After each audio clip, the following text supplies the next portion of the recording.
The best thing about this video is that the slowest ship in the world has finally arrived in the USA.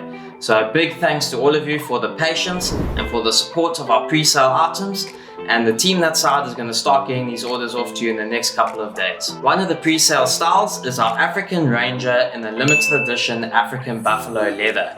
And with all the sales has come many questions on how to care for African Buffalo leather. So in this video, we're going to show you 2 different ways to care for your boots. On that note, we have just made our last pair in the African Buffalo leather. So we are sold out.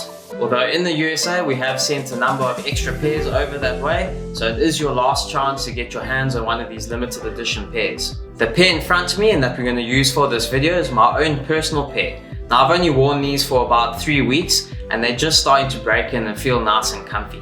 This African Buffalo leather is a lot firmer than our standard leathers that we offer, so it has taken a couple of extra miles before they start to take to my feet. As these boots haven't been exposed to any rugged terrain or vigorous hikes, this video is not how to clean them, but rather how to care for the leather and nourish it. As the buffalo leather is quite firm and gives it almost a dry feel to it, what we're going to be doing is nourishing the boots with a leather food, leaving it to dry for about 30 minutes, and then on the left boot, we're going to apply a Smith's leather balm, which contains a beeswax, and on the right boot, we're going to finish it off with a suede cleaner.